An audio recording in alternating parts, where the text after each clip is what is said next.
Today we have a treat, a King's Gambit played by two of the greatest players to ever live, both future world champions, Boris Spassky and Robert Fischer. And this game was played in 1960 at the Mar del Plata International. Spassky has white. He did play the King's Gambit from time to time. Bobby Fischer has black. And this game, if it shows us anything, it's the value of consistent pressure even against very strong opposition. Let us jump right in. Spassky begins with e4, e5, and f4. The King's Gambit. White has the idea of giving up this f-pawn, but as compensation, getting a lead in development and taking advantage of certain weak squares and maybe play on an open f-file later.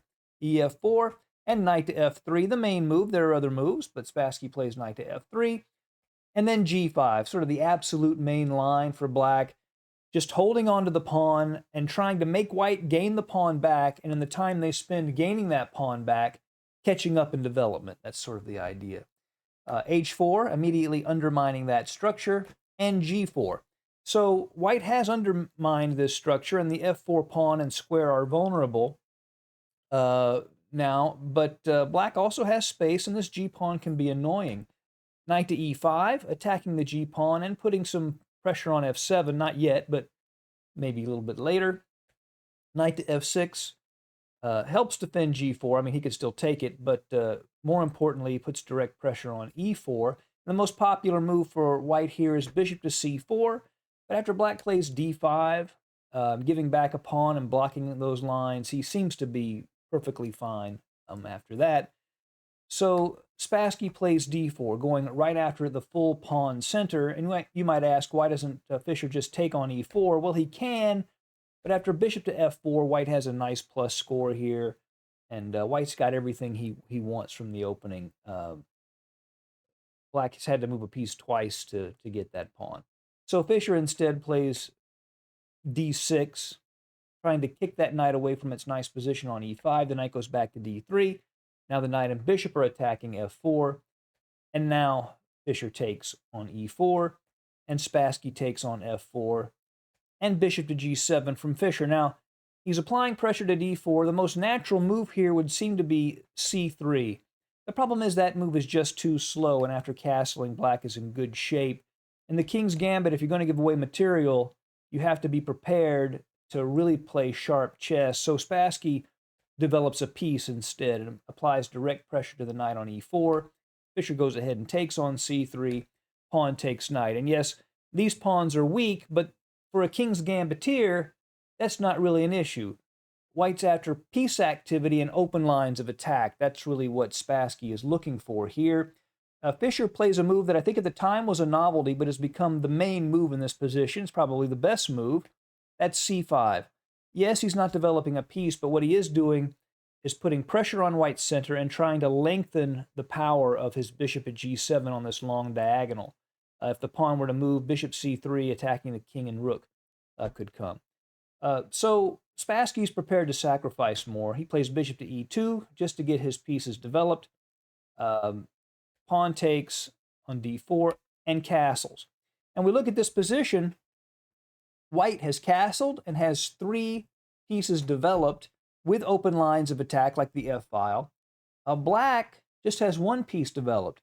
Now, computers love these positions for black because computers defend brilliantly, if not almost perfectly, but humans do not. So just looking at this as a human, I would much rather have white's position than black's.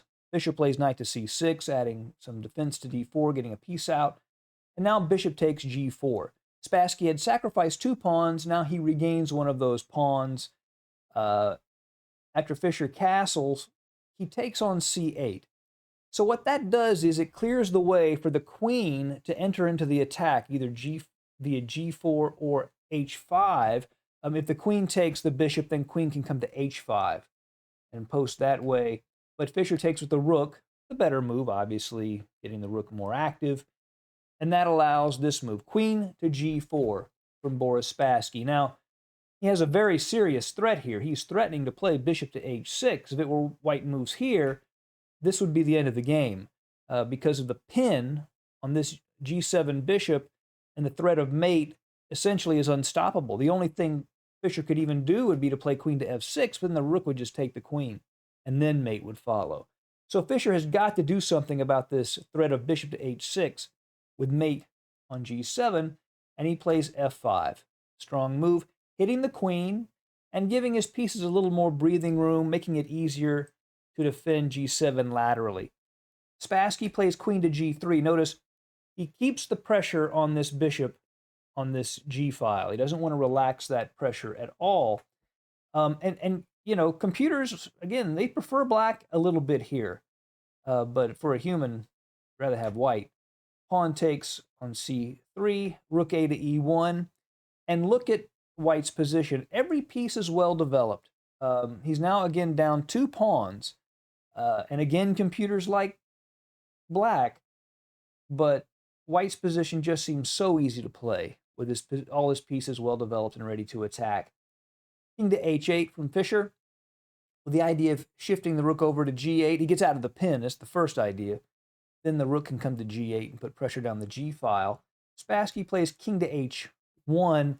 There's, of course, the potential pressure down the g file, but also the queen could go to b6 and deliver check at an inconvenient moment. So he moves his king to h1 so he doesn't have to deal with that stuff. Fischer goes ahead and plays the rook to g8. Now Spassky takes on d6. He gets a pawn back, but the pawn isn't really the main issue. It's the e5 square that pawn controlled. That's the real value here. That's what he's after, access to the e5 square. Bishop to f8 to try to trade off that powerful bishop. And Fischer plays bishop to e5, check. Excuse me, Spassky. Yeah, I get confused there. Spassky plays bishop to e5, check. And Fischer takes that bishop off of the board. And now, obviously, queen e5. You can't take with the knight, and this queen is under direct pressure from the rook. So queen takes e5, check. And yes, Fischer could play bishop to g7, but instead, rook to g7 is played, probably equally good. This gives the rook some mobility along the rank. And now rook takes f5. This restores material equality for the moment, but Fischer takes on h4 with check, getting that pawn back. King to g1 is played. White does not just want to block and get the queens off of the board, then any potential attack will just be gone. So king to g1 and queen to g4. Now Fischer is beginning to press a little bit, threatening mate on g2. Rook to f2 from Spassky to defend the g2 pawn. Bishop to e7, getting off the back rank and activating itself. Maybe it could at some point come to a square like h4 and skewer those rooks. Rook to e4 from Spassky, hitting that queen. If he plays a move like queen to d1 check, that's fine too. Rook to e1 is just kind of equal. But queen to g5 from Fischer. So he's offering the exchange of queens. And he also is adding some defense to the bishop at e7. And notice this relationship between this queen and this bishop here. This becomes a very important factor here. And Spassky really exploits that. First, he plays queen to d4. He wants to avoid the exchange of queens, but he also wants to keep that pin on this rook at g7, keep that pressure on that diagonal. Now, Fischer's next move seems like the most natural move in the world. It's a move anybody would play, even a strong player, and feel very good about it. It turns out that the move is an error. He plays the move rook to f8. And there's only one move that white can play to exploit that move. If he just takes on f8, bishop f8, this is just equal. Nothing special, right? But Spassky plays this move, rook to e5. And what he is doing is he is exploiting the relationship between this queen and this bishop. And there are not many easy answers for black. He's in big trouble. How's he going to save the material? How is Fischer going to do it? If he plays queen to h6, then just rook takes e7. Spassky would just win a piece. The rook can't recapture because it's pinned. If queen to g4, then just queens get traded and the bishop is lost. If bishop to f6 trying to counter pin, then just queen to d6. Now he's hitting the rook, and there's also a pin here on that rook. So if rook to d8, then just queen takes f6 would win. And if the bishop goes back to e7, then just rook takes f8 check, forcing these moves. And again, Spassky would win a piece. So what Fischer does instead is play rook to d8, counterattacking the queen at d4. But Spassky plays, again, the only move to keep the advantage, queen to e4.